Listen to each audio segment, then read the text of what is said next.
muda di Damaskus, di ibu kota Syria, di zaman tabi'in dulu.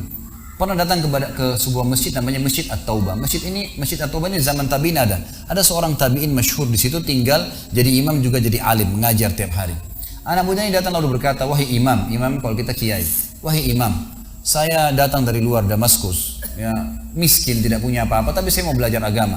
Boleh nggak saya numpang tinggal di masjid bersama anda? Saya bantu-bantu lalu saya hidup bersama anda. Maksudnya makan minum bersama anda. Kata ya syekh itu silahkan, nggak masalah. Tapi harus sabar, ya ikutin kehidupan saya. Apa yang saya makan kau makan, apa yang saya minum kau minum. Kata anak muda ini, baiklah. Anak muda ini cerita, dia bilang setelah 3 bulan saya tinggal dengan syekh saya. Ternyata syekh saya ini orangnya sangat zuhud, luar biasa. Ada makanan makan, tidak ada makanan puasa. Dan hari ini sudah 3 hari kami puasa. Buka sahur dengan sebutir kurma segelas air, buka puasa juga begitu. Tapi ini sudah hari ketiga, syekh saya masih kuat, saya sudah tidak kuat lagi, dia bilang. Saking tidak kuatnya saya bungkukkan punggung saya, menekan perut saya supaya lapar saya hilang. Dalam keadaan begitu, syaitan datang menggacaukan pikiran saya sambil berkata, wahai anak muda, di benak saya terlintas, sekarang sudah halal buat kau mencuri makanan. Kalau kau tidak curi makanan, kau mau makan dari mana? Akan mati kelaparan. Minta sama gurumu nggak punya. Minta-minta sama orang, gurumu larang, minta-minta sama orang. Sekarang kau curi makanan sepotong roti, yang penting tidak mati kelaparan. Dia bilang dalam kondisi saya berkecamuk pikiran syaitan begitu, saya berpikir mencuri makanan di rumah di sebelah masjid. Zaman dulu teman-teman sekalian, dinding masjid tidak seperti kita sekarang ada tembok. Jadi zaman dulu tuh bisa dari tanah liat, atau kalau mau kuat, batang kurma ditebang atasnya, ditebang akarnya, ditancapin, lalu didempet-dempetin. Jadi dinding yang kuat. Dan rumah orang sama masjid berdempetan dindingnya. Dia naiklah dinding masjid, dari belakang masjid dia naik mau mencuri makanan. Di rumah yang pertama dia mau masuk mencuri di sebelah masjid, itu dia lihat ada 3 perempuan yang tidak tutup auratnya, lagi nunun kulit domba. Dia alihkan pandangannya karena dia tahu yang bukan mahramnya haram untuk melihatnya. Dan itu bukan tujuannya, dia ingin cari makanan. Dia pindah ke rumah kedua. Waktu dia pindah ke rumah kedua, dia lihat dari atas rumah kena pakai pelapa-pelapa kurma, jadi kelihatan nggak ada orang, tapi ada bau masakan. Kena laparnya dia turun ke dalam, dia masuk ke dapur, ditemukan ada panci yang lagi dipakai masak dengan kayu bakar. Di dalamnya ada, waktu dia buka, air yang sedang direbus 2 buah terong yang sudah matang. Karena lapar sekali, diambil sama dia terong 1 lalu digigit. Sementara dia kunyah teman-teman sekalian, dia bilang, dia ceritakan nantinya, waktu saya sebentar kunyah dan sangat lapar, saya sudah buru-buru ingin menelannya, tapi tiba-tiba muncul ketakwaan saya pada Allah. Muncul ketakutan saya pada Allah, kepatuhan saya sama Allah. Lalu saya berkata dengan diri saya, subhanallah, syaitan berhasil membuat saya melakukan 3 dosa sekaligus.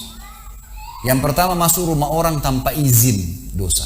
Yang kedua, mencuri, mengambil terong itu. Dan yang ketiga, saya sedang memakan makanan yang haram. 3 dosa sekaligus. Maka dia bilang, tidak mungkin Allah membuat saya mati kelaparan karena meninggalkan yang haram. Karena Nabi Muhammad SAW sudah bersabda, man taraka sya'ni la abdalahu khairan min. Siapa yang meninggalkan sesuatu karena Allah, Allah akan gantikan yang lebih baik darinya. Lalu saya lempar gumpalan makanan terong itu ke lantai dapur tersebut, lalu saya kembali ke masjid. Dan masih ada pengajian, saya tidak bisa tangkap apa yang sedang dibahas karena laparnya. Waktu bubar pengajian, dia bilang, guru saya duduk di kursinya, saya pun duduk di tiang salah satu masjid. Ada satu orang tua di belakang masjid. Lalu masuklah seorang wanita dari pintu masjid bercadar, berbicara dengan guru saya sambil guru saya menundukkan pandangannya. Setelah itu guru saya mengangkat kepalanya lalu melihat ke arah saya dan memanggil, kesinilah muridku. Datanglah saya, kata anak muda ini. Lalu ditanya oleh guru saya, apa kau sudah menikah? Dijawab oleh muridnya, belum. Lalu ditanya 2 kali, apa kau ingin menikah? Dia tidak jawab. Apa kau ingin menikah? Tidak jawab. Sampai 3 kali, apa kau ingin menikah? Dia tidak jawab. Lalu kata anak muda ini, wahai imam, wahai syekh, ya guru saya setelah Allah subhanahu wa ta'ala, hidup saya bergantung pada anda. Apa yang anda makan, saya makan. Apa yang anda minum, saya minum. Sekarang sudah 3 hari kita punya makanan dan minuman, puasa. Dan saya sangat lapar. Kalau saya nikah, saya mau beri makan dari mana istri saya? Lalu kata syekhnya, ini perempuan di sebelah saya yang bercadar, baru selesai masa iddah meninggal suaminya, 4 bulan 10 hari. Dan dia ditinggalkan harta yang cukup, dia masih muda, dia takut fitnah. Dia ingin saya carikan jodoh, saya anggap kamu cocok. Kamu mau? Dia bilang iya. Tanya perempuan, kamu mau? Dia bilang iya. Syekhnya keluarin kendi dari kamar, dikasihkan jadi mahar, panggil walinya perempuan, panggil 2 saksi, kalimat akad, selesai. Hitungan menit nih. Lalu kata syekhnya, pulanglah ke rumah istrimu. Saatnya sekarang kamu pulang, udah. Nanti kalau mau sholat, mau ibadah, silakan datang ke masjid. Sudah nggak perlu lagi numpang di masjid gitu. Pulanglah dia sama istrinya. Dia ceritain. Dia maksud saya jalan sama istri, saya masih malu-malu, baru nikah. Dan ini kan memang hitungan menit nih, ya. Dia baru tadi kelaparan, tiba-tiba sekarang sudah nikah gitu. Dia bilang saya jalan, keluar dari masjid, lewat di rumah pertama yang dia tadi manjat mencuri, mau mencuri, dia lewatin sama istrinya. Begitu masuk, tiba di depan pintu rumah kedua yang dia manjat, gitu kan? Istrinya berhenti, buka pintu rumah lalu berkata, masuklah suamiku, ini rumah kita. Rumah yang tadi dia mencuri nih. Maka dia pun bilang, saya masuk ke ruang tamu, saya melihat di atas, ini benar rumah tadi yang saya masuk mencuri. Istrinya bilang, wahai suamiku, tadi saya dengar Anda sudah 3 hari nggak makan. Mau makan? Dia bilang, iya.